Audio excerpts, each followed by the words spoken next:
دیکھیں آپ کا اینمی کنٹری ہے، دشمن تھا آپ کا، تو آپ نے جھنڈا لے کے کھڑے ہیں تو آپ کی فتح ہے اسے دیکھیں ہمیں بنانا سب کو چاہیے. جھنڈا لے کے کھڑے ہونا ایک جماعت کی بجائے وہاں پہ جھنڈا لے کے سب کو کھڑا، ٹھیک ہے مجھے ان کا اپنا تھا، میں پاکستان کا جھنڈا تھا نا یار، پی ٹی آئی کا جھنڈا تھوڑی تھا. لیکن بات یہ ہے کہ میں تو وہ اندر کی آپ کو کہانی بتائی نا کہ فیصل صاحب کے اوپر فیصل صاحب کھچائی ہوئی آپ کی، کھچائی ہوئی تھی فیصل صاحب کی، ٹھیک ٹھاک. یہ دیکھیے قسم کھا کے بول رہا ہوں میں، بولتا ہوں دیکھیں کچھ لوگوں نے ٹھیک ٹھاک کہا تھا کہ جی یہ فیصل صاحب وہاں پہ کیوں پہنچے، واپس بلوایا جائے. نہیں بلوایا تو وہ ابا بھی نہیں مجھے بلا سکتے تھے جتنا میں دور تھا، ٹھیک ہے.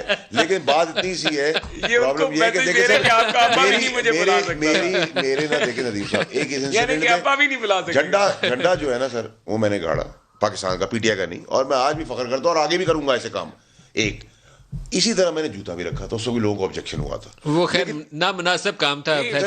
میں نے میرا جو کام غلط ہے غلط ہے، میرا کسی ادارے کی تسلیل نہیں تھی، میں ان کا جو اس وقت چہرہ بتا رہا تھا وہ آج نظر آ گیا. پاکستان کا جھنڈا لہرانا اچھی بات ہے، گردن یا پیر بوٹ رکھنا درست کام نہیں میرا ہے. صرف یہ صاحب سے ایک سوال، وہ بھی آپ کو پتا ہے، آپ کو اس کے اوپر بھی سرزنش ہوئی تھی بوٹ رکھنے. نہیں بوٹ غلط تھا، بوٹ انہوں نے کہا گیا تھا کہ بوٹ غلط رکھا ہے، نہیں ہے کام ہی غلط ہے، غلط کام ہے نا. محسن بھائی اس کی ہوئی، میں نے مانی، پیر نے مجھے ڈانٹا، میں نے مانا. پھر آپ پستول لے کے سفارت خانے کے باہر پہنچ گئے. میری اولاد ساتھ کھڑی، پستول لے کے نہیں، گولی بھی کارپٹی میں چلا سکتا ہوں. نہیں وہ آپ تو ہے نہیں نا لا انفورسمنٹ ایجنسی. کسی کا باپ کی ہمت ہے سر، میری اولاد اگر اس کے برابر والے اسکول میں ہو تو کوئی بھی غیرت مند باپ اپنی اولاد کو نہیں چھوڑے گا. آپ کو یہ بات اس لیے نہیں پتا سر، آپ کو اس لیے نہیں پتا کیونکہ آپ کا لیڈر اپنی بیٹی چھوڑ کے بھاگا ہے سر اس برابر اسکول میں. یہ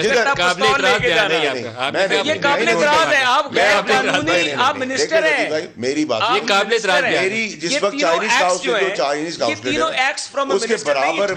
اس کے برابر بوٹ رکھ دینا، بچوں کا پلے اسکول تھا، جہاز کے پر کے اوپر میں سب سے کھڑے ہو پہلا جانا جھنڈا لے کے اور پھر پستول لے کے پہنچ جانا. پستول لے کے کھڑا نہیں، یہ بڑے مسئلے ہوتے ہیں. پستول چلانی ہی پڑے گی تب بھی چلا لیں گے. اپنی اولاد کی نہیں چلائیں گے تو کسی کی اولاد کی نہیں چلا لیں گے. معافی دے، آپ کی اولاد کا اللہ تعالیٰ حفاظت میں رکھے، ہم تو خود دعا گو ہیں. لیکن آپ پاکستان کے ایک وزیر ہیں، وزیر کا مطلب یہ نہیں کہ چوڑیاں پہن کے بیٹھا ہوں. پاکستان میں کوئی جنگ تو نہیں ہو رہی نا بھائی، آپ کے قانون اور لا اینڈ آرڈر والے ادارے وہاں پہ بیٹھے ہیں. پڑھ رہی اور پر میں تو ایک پرسنل چیز ہی چھوڑی اس بات کو. دیکھیں ندیم بھائی، میرا although I don't owe an explanation but میں اس دن کا انسیڈنٹ آپ کو بتا دوں، اس میں بھی وہی میڈیا میرے مہربان تھا جس کی اتنی بڑی تھدی لے کے بیٹھا ہوں اور ہلا رہا ہوں، جلا رہا ہوں، ٹھیک ہے. مجھے کوئی فکر نہیں ہے، میڈیا کی برائی نہیں کرنی چاہیے آپ نے میرے پاس، ٹھیک ہے. میں آپ سے اسی لیے نہیں، میں نے نام نہیں لیا نا، آپ مجھے پتا، آپ